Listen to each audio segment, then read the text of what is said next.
Hello everybody, this is Nate, and I am one of two Gunblade guys from the Gunblade Guys YouTube channel, currently in its absolute infancy, but I'm also a co-host of the Hero with 1,000 Potions podcast, where we talk about popular and niche RPGs. And today I want to talk about one of those that might fall under that category depending on your opinion, and that is Tactics Ogre. Currently, there is a Tactics Ogre game about to be released on November 11th, and that is Tactics Ogre Reborn. This is a remaster, a little bit of a remake of the Tactics Ogre game called Let Us Cling Together, which originally came out on the PS1 and was remade for the PSP in 2010. And it is a tactical RPG. What that means is typically within the tactical RPG genre, you use a grid-based battlefield system, turn-based combat, a class system of some kind where each individual has different abilities available to them based on their specific role. You'll move across that battlefield and engage enemies and take turns to dispatch them or meet otherwise specific conditions explained out to you at the beginning of the fight. For me, Tactics Ogre is the crown jewel of this genre, and so I thought I would make a video on the top 5 reasons to give this game a try when it releases here in a couple days. Now, before I get started, my first bullet point I wrote was that the reason to give this game a try is it is a Yasumi Matsuno game. And what that means is there is a level of quality and a certain perspective and an aesthetic that comes with the game that is undeniably his brand. He has made other games for Square Enix, the Final Fantasy Tactics entries. He also made Vagrant Story, which was another one of my all-time favorite games. And he worked on Final Fantasy XII as a director until leaving that project about halfway through. But all of these games have a very distinct style, a very distinct narrative structure, depth in its political intrigue and regime change and politics in general, and even in how dialogue and character are presented are much different than the typical Final Fantasy entries that you've come to expect. So I've always really enjoyed his perspective and his stories. So I was going to list that as my first bullet point, but then I realized this being a Yasumi Matsuno game kind of filters into all the other points, because when he makes a game, he usually brings his particular crew of people on board with him. And that also involves names you might know, like Akihiko Yoshida as the character artist and character designer. He's also worked on things like Final Fantasy XIV.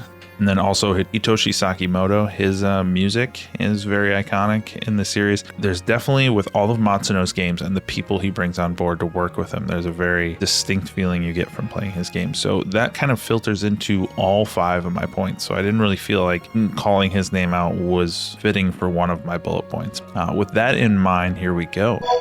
Reasons to give Tactics Ogre Reborn a try. Number 1, the story, script, world building, everything that comes with it is all phenomenal. To explain that a little bit, this is a story of peoples, nations, politics, regime change, all the things that kind of come with the overarching experience of witnessing a nation in turmoil and all the different factors and forces that go into that. This isn't necessarily a story of a giant dragon showing up to end the world and you got to collect a bunch of trinkets to kill it. This is much more rooted in something you'd find in a history book might match this game a little bit closer. It's still a fantasy game though, so there is going to be some crazy magical rug pulls that happen at certain points, but it's a very different tone than the typical role-playing teen adventure that we all kind of know and love for the genre of video gaming.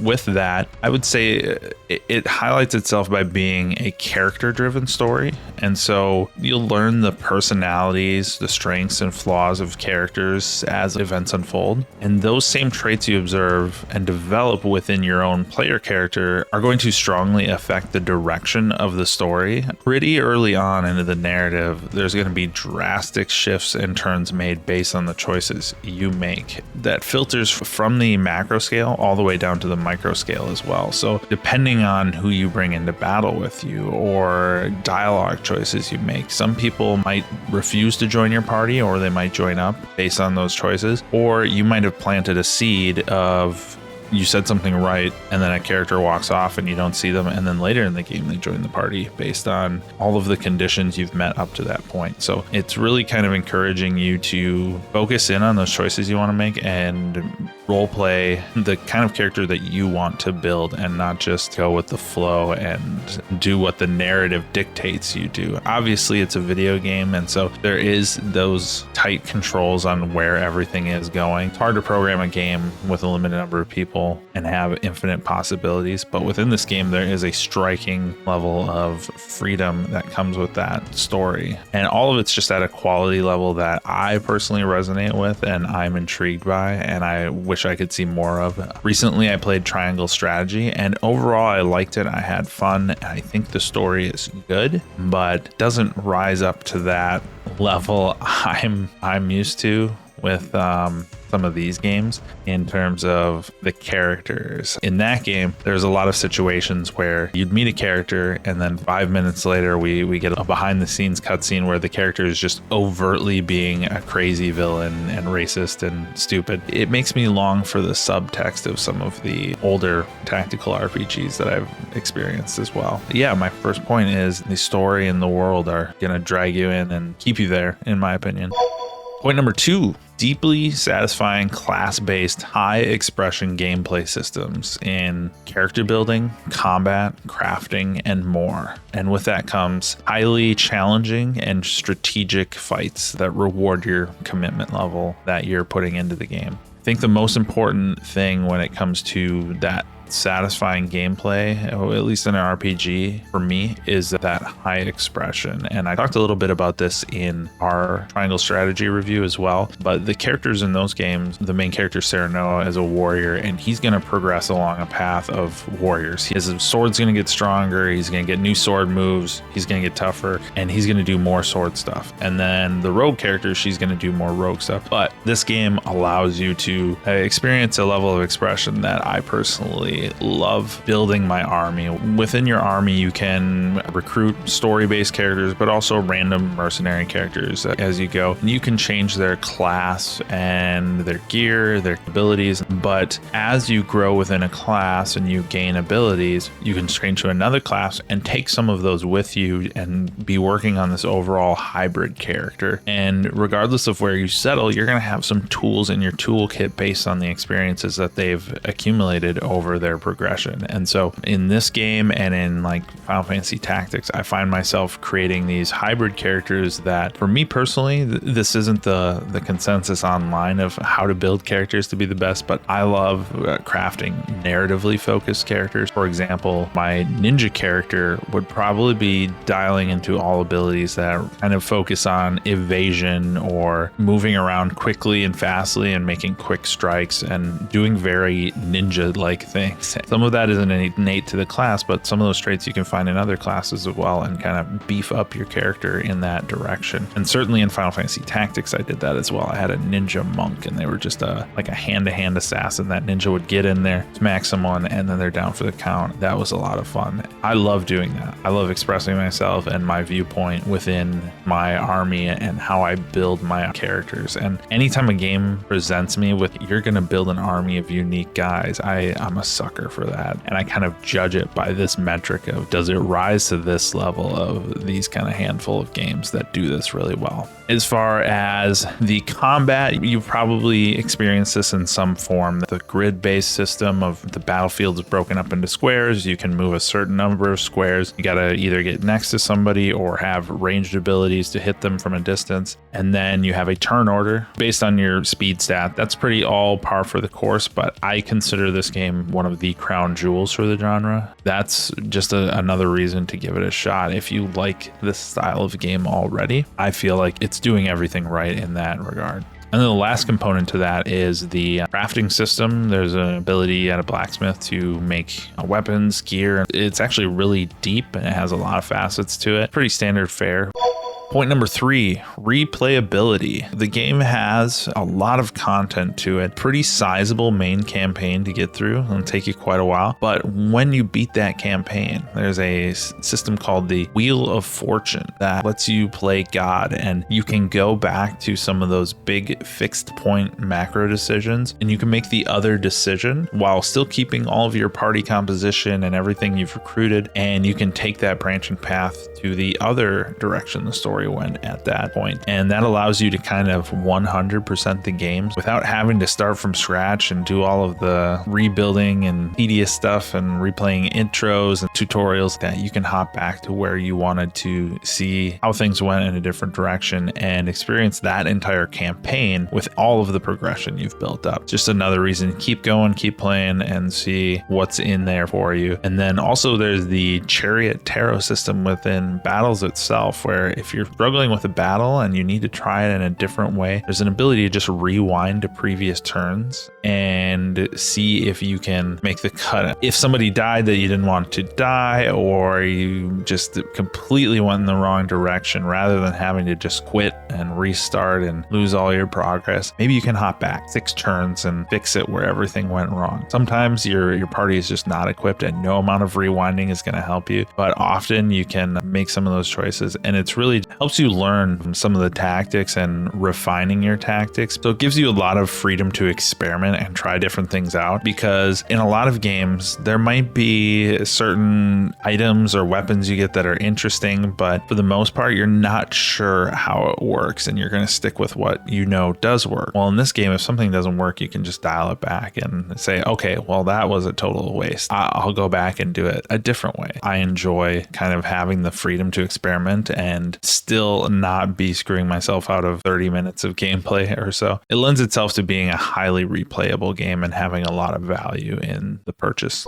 Number 4, and I mentioned this before, but we'll talk about it a little bit more here, is this is the best in class art and music for the genre, in my opinion. Like I mentioned, we've got artist Akihiko Yoshida. He is doing character design, character portraits, and dictating the aesthetic for the world. The aesthetic for this game is kind of exactly where I want my fantasy to land. It's hard to describe why I like what I like, but if there's an RPG series that everybody's ranting and raving about, and then I look at the cover and there's like 6 12-year-old maid girls on there, I'm probably not going to play it, even if it's got the best combat in the world, or it's got 20 million players going at once and it's the greatest thing ever. That's going to be a hard sell for me. My wife did have me try to play Genshin Impact, and it's a fun game, but aesthetically, I'm not there. This game just does everything I want from a visual standpoint, and from how the world looks, how the characters look, the sensibilities of who the characters are. Your main party you start out with is a group of teenagers, but there's space for those older characters to have a lot of narrative focus and have a lot of importance placed on them. That is something that typically in a lot of JRPGs, the old guy kind of gets relegated to like an Obi-Wan character and then brushed off after the initial learning chapters, and you have your full party of teenagers. I like being the grizzled old veteran and having an old man mage in my party at times. That's just me. I'll say it doesn't go in the other direction either. There isn't, like, I play Warcraft, and that game is full of a lot of aggressive people in 400 pounds of metallic body armor that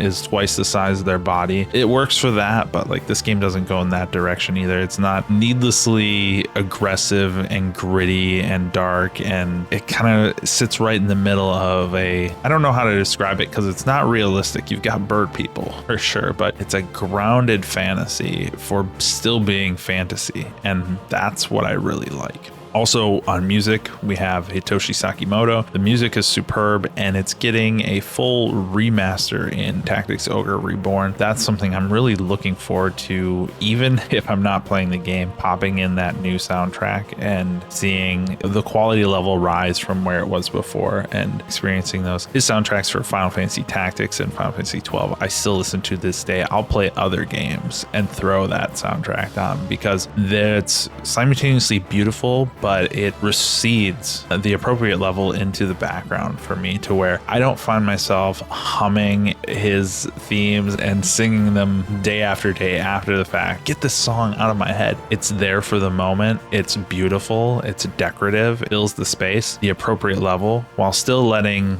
the game breathe and letting the actions happen. And I find that sometimes in modern RPGs, the orchestration just takes over and the person working on it is more concerned with making their personal masterpiece than they are adhering to the tone and base of the game. I'm not a musician, so I don't really have the vocabulary to describe this. My wife would be better at that, but that's kind of my non-musician take on it. Is it got a lot of airiness and breathing to it while still being this driving orchestral action-packed score.